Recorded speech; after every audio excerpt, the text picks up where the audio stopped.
तो आज हम नेटफ्लिक्स की एक आने वाली सीरीज है सारे जहां से अच्छा, उसके ट्रेलर पर आई एक समीक्षा को जरा देख रहे हैं। हाँ, मैंने भी देखा ये रिव्यू, काफी चर्चा हो रही है इसकी। बिल्कुल। और रिव्यू को देखें तो ऐसा लगता है कि ट्रेलर ने काफी उत्सुकता जगा दी है। तो समझना चाहते हैं कि क्या खास है इसमें। हम्म। कहानी हमें सीधा ले जाती है 70 के दशक में। 1970s। हाँ, 70s का दौर, वो भी जासूसी वाला। हाँ, एक जासूसी थ्रिलर का माहौल। और कहानी का जो हीरो है वो है विष्णु शंकर। अच्छा, भारत की जो बाहरी खुफिया एजेंसी है R&O, उसका एजेंट है। और किरदार निभा रहे हैं प्रतीक गांधी। प्रतीक गांधी, अच्छा ये दिलचस्प है। और 70 का दशक, मतलब भारत पाकिस्तान तनाव वाला टाइम। बिल्कुल वही। तो R&O एजेंट, वो भी उस दौर का।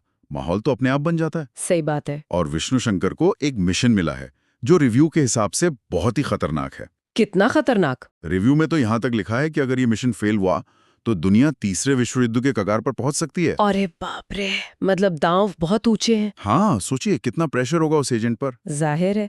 और ऐसे हीरो के सामने फिर विलेन भी तगड़ा चाहिए। वो भी है। पाकिस्तान की जो ISI है, उसके टॉप एजेंट है मुर्तजा मलिक।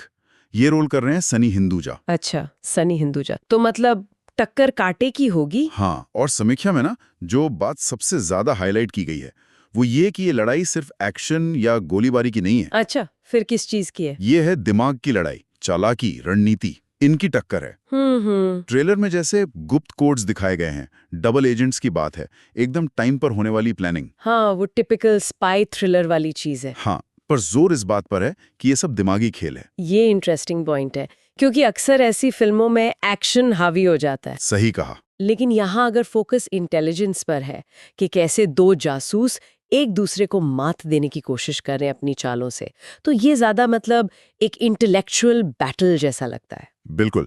और इसी टेंशन को दिखाता हुआ एक डायलॉग भी है रिव्यू में। कौन सा? तुम्हारी गलती, देश की हारोगी। अरे वाह, ये तो सीधा प्रेशर डालता है। है ना। एक लाइन में ही समझ आ जाता है कि दाव पर सिर्फ मिशन नहीं है, बहुत कुछ है। सही बात है, ये डायलॉग कहानी का वजन एकदम बढ़ा देता है। मतलब हर कदम, हर फैसला सोच समझ कर लेना होगा। हाँ, रिव्यू इसी हाई स्टेक माहौल को बनाने की कोशिश कर रहा है, ऐसा लगता है। सीरीज आ रही है 13 अगस्त को। अच्छा, डेट भी आ गई। हाँ, और समीक्षा इससे कह रही है high voltage spy thriller. High voltage तो एक्शन भी होगा शायद। शायद। पर रिव्यू का इशारा है कि हाई वोल्टेज सिर्फ एक्शन से नहीं, बल्कि उस दिमागी तनाव और दबाव से है। हाँ, वो जो टेंशन होती है कि क्या होगा, कैसे होगा। बिल्कुल। जहां, जैसा कहा गया, पूरा हिंदुस्तान दांव पर है। तो इस पूरी बातचीत और समीक्षा से जो एक निचोड़ निकल रहा है वो ये है कि सारे जहां से अच्छा शायद एक गहरी जासूसी कहानी होगी, जो दिमाग और स्ट्रैटेजी के टकराव पर ज्यादा फोकस करेगी। मतलब सिर्फ एक्शन नहीं, बल्कि 70s के उस टेंशन वाले माहौल में दो दुश्मन जासूसों के बीच का वो इंटेलिजेंस का खेल, वो दिखाने की कोशिश होगी। बिल्कुल सही कहा।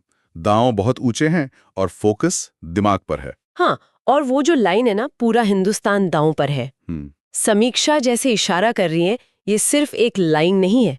ये कहानी की गंभीरता दिखाती है, उसका स्केल दिखाती है, सोचने पर मजबूर करती है कि वाकई कितना कुछ दांव पर लगा है। तो अब मतलब सवाल यही उठता है, जैसा रिव्यू भी सोचने पर मजबूर करता है, कि प्रतीक गांधी और सनी हिंदुजा के बीच की ये जो दिमागी जंग है, हाँ, ये दर्शकों को कितना बांध पाएगी।